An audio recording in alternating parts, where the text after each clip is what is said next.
안녕하세요. 통합과학 두 번째 시간입니다. 여러분 교과서 12페이지를 펴세요. 이 과학자는 누구일까요? 네, 칼 세이건이라고 하는 유명한 천문학자이고 그의 저서로는 코스모스가 가장 유명합니다. 이 책에서 칼 세이건은 이렇게 말합니다.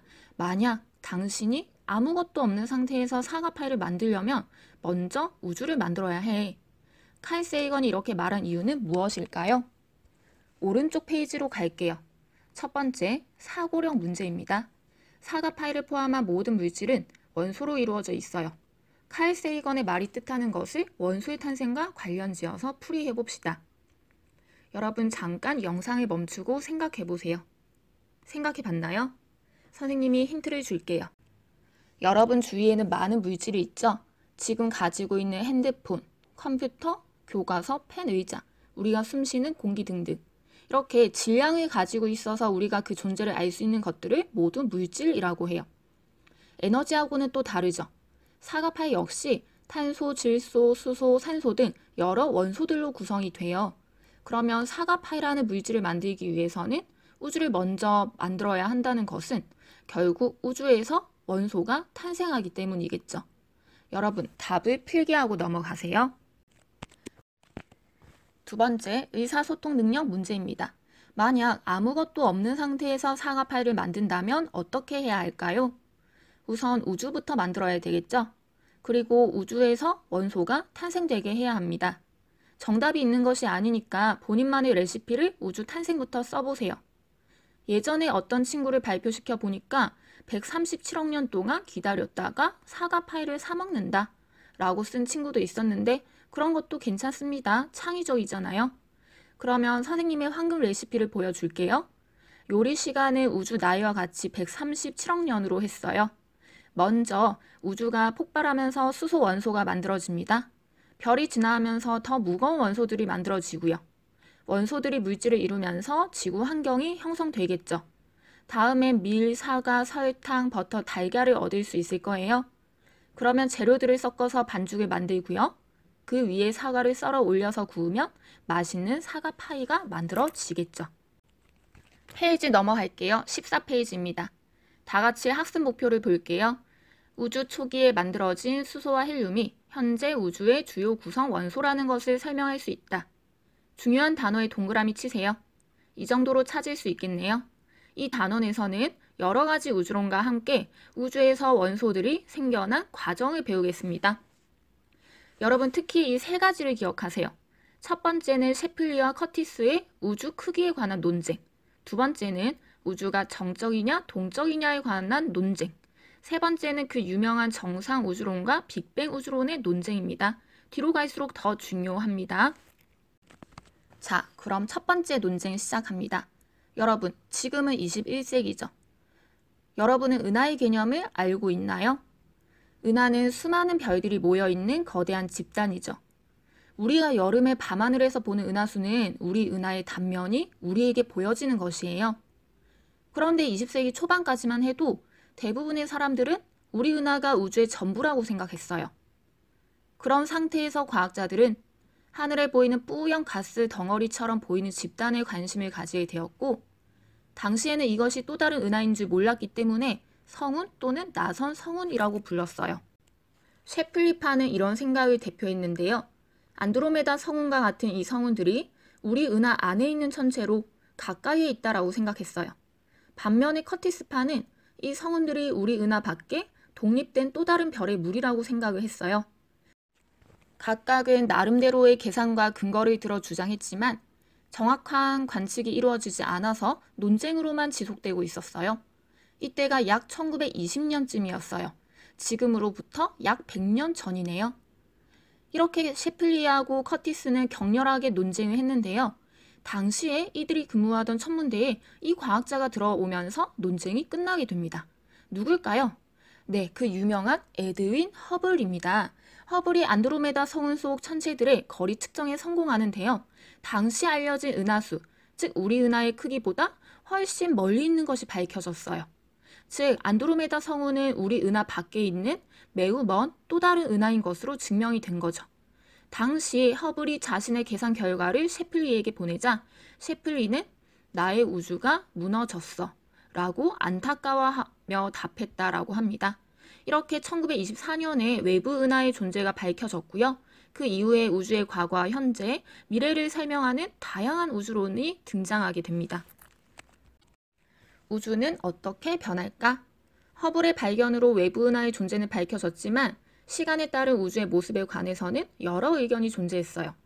사진은 시간에 따른 우주의 모습 변화를 설명하는 두 가지 우주 모형을 여러분 선배들이 나타낸 것인데요. 풍선으로는 우주를, 스티커로 은하를 표현했습니다. 창의적으로 각 우주 모형에 이름도 지어서 붙여줬는데요. 가 모형은 키재기 우주론, 나 모형은 4뱃살 우주론이라고 지었네요. 잠시 영상을 멈추고 이렇게 이름을 지은 이유를 생각해 보면서 가와 나의 차이점을 작성해 보세요. 작성해 봤나요? 먼저 은하 사이의 거리는 가 모형에서는 시간이 지나도 변하지 않아요. 반면에 나에서는 시간이 지나면 은하 사이의 거리가 멀어지네요. 또한 시간에 따른 우주의 모습은 가에서는 역시 변화가 없지만 나에서는 우주가 팽창하면서 은하들의 밀도가 낮아지네요. 그러면 가 모형의 진짜 이름은 뭘까요? 우주가 변하지 않아, 그대로야. 그래서 정적 우주론입니다. 움직임이 없다라는 뜻이죠. 그러면 나 모형은요? 반대겠네요. 동적 우주론입니다. 우주의 크기가 변할 수 있다고 보는 게 동적 우주론이고요. 우리가 나타낸 모형은 우주가 커지는 거니까 그 중에서도 팽창 우주론에 속합니다. 둘 중에 뭐가 맞을까요? 네, 현재 밝혀진 바에 따르면 동적 우주론이 맞습니다. 우주가 팽창한다는 것을 누가 증명했을까요? 네, 또 등장합니다. 바로 에드윈 허블이에요. 허블은 무수히 많은 외부 은하들을 관측한 결과 1929년에 먼 은하일수록 더 빠르게 우리에게서 멀어지고 있다는 것을 발견합니다. 우리는 가까워지는 것을 접근한다고 하고 멀어지는 것을 후퇴한다고 하죠. 그래서 이것을 후퇴 속도가 크다라고 표현하기도 합니다. 그리고 이로 인해 우주가 팽창하고 있다는 것이 증명이 되죠. 잠깐 여러분, 이해를 돕기 위해서 다음을 볼게요. 우리 은하에서 관측자가 관측을 합니다. 가까운 은하는 우리에게서 느리게 후퇴하고 먼 은하는 더 빠르게 후퇴합니다. 더 빠르게 후퇴한다라는 것은 같은 시간 동안에 더 많이 이동한다라는 것으로 볼 수 있겠죠. 현재 두 은하 사이의 거리가 이만큼입니다. 자, 시간이 지나서 은하들이 멀어져요. 어라? 먼 은하가 더 빠르게 후퇴하다 보니까 두 은하 사이의 공간이 더 멀어지네요. 즉, 우주 공간은 팽창하네요. 여러분, 오른쪽 페이지로 가서 빅뱅 우주론의 정의를 찾아서 밑줄 쳐보세요. 이제 마지막 세 번째 논쟁입니다. 허블의 발견을 통해서 우주가 팽창한다는 것은 과학자들이 인정을 했어요. 그런데 어떤 식으로 팽창하는지에 대해서는 아주 큰 논쟁이 일어나게 됩니다. 조지 가모프를 중심으로 한 미국의 과학자들은 우주가 계속 팽창한다면 거꾸로 시간을 돌렸을 때 결국 우주는 한 점에서 시작하지 않았을까? 라고 생각했어요. 즉, 모든 물질과 에너지가 모인 한 점에서 대폭발이 일어나 우주가 시작되었고 지금도 계속 팽창하고 있다고 설명합니다. 이에 의하면 대폭발로 우주가 탄생한 후에 전자, 쿼크 같은 기본 입자들이 만들어졌고 모든 물질이 만들어졌다고 봅니다. 우주가 팽창함에 따라 물질의 밀도, 즉 빽빽한 정도가 감소하고 부피 팽창에 에너지를 써버리기 때문에 온도도 감소하며 물질의 총량은 변화가 없으므로 우주의 질량은 일정하게 유지됩니다. 자, 그런데 이에 맞서서 정상우주론이 또 주장이 됩니다. 정상우주론은 우주는 영원 불변하고 언제나 변화 없이 똑같은 모습을 유지한다고 봤어요. 그러기 위해서는 우주가 팽창함에 따라 생기는 빈 공간에 새로운 물질들이 만들어져야 되겠죠. 그래서 이 우주론은 연속 창조설이라고도 하고요. 우주의 밀도와 온도는 항상 일정하지만 대신 질량은 증가한다고 봅니다. 이 정상우주론을 주장한 과학자는 프레드 호일을 중심으로 한 영국의 과학자들이었고요. 특히 프레드 호일은 한 라디오 방송에 출연해서 조지 가모프의 주장을 비웃으며 우주가 빅뱅 하고 터지는 게 말이 되냐라고 조롱했다고 합니다. 여러분, 영어로 빅뱅 하면 우리말로 쾅쾅과 비슷하다라고 생각하면 됩니다. 아이러니하게도 이때 쓴 빅뱅이라는 표현이 꽤 그럴싸했는지 현재 빅뱅 우주론의 이름이 되었습니다. 참고로 아주 먼 일 같지만 이 논쟁은 1948년에 시작이 되었고요. 약 20년 동안 지속되다가 1964년에 우주 배경 복사의 관측으로 빅뱅 우주론의 승리로 끝납니다. 하지만 프레드 호일은 2001년 죽는 순간까지도 이를 인정하지 않았다고 하네요. 여러분 정리할게요. 포스트잇이 있으면 필기에서 15페이지에 붙여 놓으세요. 자, 우주론은 정적 우주론과 동적 우주론으로 나눌 수 있죠. 정적 우주론은 우주의 크기가 일정하다고 봤고 뉴턴과 아인슈타인이 지지했어요. 동적 우주론은 우주 크기가 변한다라고 봤고요. 프리드만이 지지했어요. 허블이 먼 은하일수록 빠른 후퇴 속도를 가진다는 것을 관측했고 이를 통해 동적 우주론, 즉 팽창 우주론을 증명해 주었죠. 그리고 이 팽창 우주론은 정상 우주론과 빅뱅 우주론으로 나뉩니다. 프레드 호일이 정상 우주론, 조지 가모프가 빅뱅 우주론을 주장했고요. 정상 우주론에서 우주는 변하지 않으므로 밀도와 온도가 일정하고 질량은 증가한다라고 봤고요. 반면 빅뱅 우주론은 우주는 한 점에서 시작하며 점차 밀도와 온도가 감소하고 질량이 일정하게 유지된다고 봅니다. 그리고 우주 배경 복사와 수소 헬륨의 질량비가 관측되면서 빅뱅 우주론을 증명해줬어요. 이 내용은 아쉽지만 다음에 배우기로 할게요. 스스로 확인하기를 직접 풀어보세요.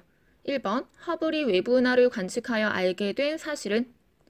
네, 먼 은하일수록 후퇴 속도가 크므로 우주는 팽창한다 라는 것이죠.